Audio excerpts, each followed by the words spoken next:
Hey Michael, Hi Natalie. how's it going? It's going well. How are you? Good. Good. Where are you right now? We are sitting in, actually I don't know the name of this harbor, but a harbor somewhere in St. George, Bermuda, while it's raining out. Can you share with us, Michael, the reason why you are on a sailing trip? Yeah, so I started learning how to sail in 2020 during the pandemic as a good isolating activity, but I live in the middle of the US in a state not known for water. We have a lot of mountains, but really no big lakes, so I'm primarily a lake sailor on a small sailboat, but with ambitions to sail on the oceans, and no real good way to gain that experience. So when I found out about Saga and the ability to do a multi-day offshore passage, it felt sort of like the obvious thing for me to sign up for, so that's why I'm here. I mean, luckily I didn't have too many rough watches during that passage, but there were times when, well, there were two of us on most of the watches, or all the watches that I was occasionally during those 3 hours, someone would go below deck to get a layer of food or something like that, and so then you're up there by yourself, and that's when I think sort of the safety component really reinforced itself, that if anything happened while that person was below deck, you wouldn't really hear it if you were below, and then by the time they came up to see what had happened or just found out the person was gone, it'd be pretty difficult to do anything about that. So that was why we always maintained the procedure of keeping our life vests on and keeping ourselves clipped in, particularly at night, but especially while we were alone. And it seemed to go pretty well, and then we had the I think they're the jack lines up and down the deck for when we needed to work at the mast or anything like that, and so we were always extra careful to make sure that we were clipped in and secured to the boat.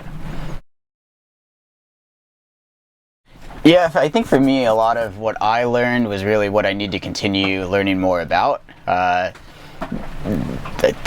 to express this? So on Saga, offshore sailing, I guess in general, right? You're sort of on one tack for a really long time, and so it's easy if you want to just let the boat sail itself.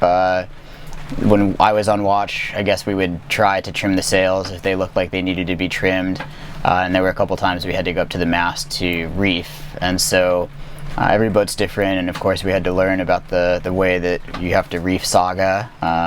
But it was not very complicated, and a lot of it transferred over from what I knew already. What I took away was that I need to continue learning my knots. I always think I know them, but when I need to tie them in the moment, sometimes that knowledge eludes me. So I will be sitting on the couch with a piece of line and tying knots while I watch television going forward.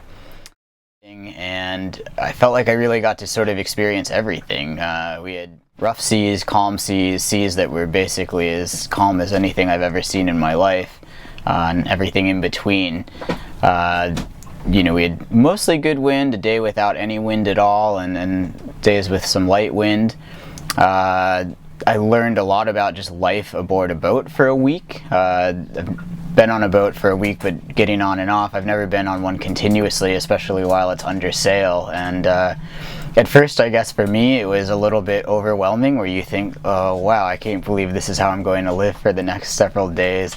But then after a day or two, you sort of fall into a routine and a rhythm with it, and by the end, it feels very natural, actually. So now I've been on Saga for almost 2 weeks, or actually about 2 weeks from today, I think.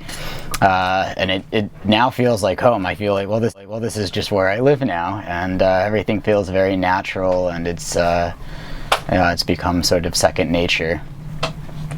And for people who are thinking about offshore sailing, hesitating or thinking to do it, what would be advice or things you'd like to share with them? Yeah, I think this is a great way to do it, right? I mean, you're going on a trip with people that are living this life, and so who better to show you what this is about than people that are literally doing it all the time? I mean, this is the way that they're living, and so they're great people to sort of bring you into the lifestyle and show you what it's about, and help you sort of climb the learning curve in a way that probably wouldn't be very possible or very comfortable if you were to just try to do this on your own. So for me, it was great. I mean, everybody feels kind of like family, and it's very comfortable, and it's been a really fun experience, and not just for the sailing, right? I mean, I feel like we've all really kind of become friends, and I hope to sail with you all again in the future, hopefully next year. And you know, that part I guess was another unexpected, but it was a nice bonus.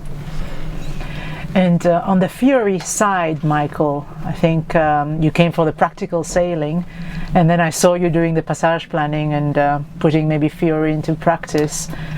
Can you share a bit about this? Yeah, that was pretty neat. I mean, I guess the nice part, right, is you sort of have some safety lines. You know, if I had a boat and I had to passage plan, like, could I do it? Maybe.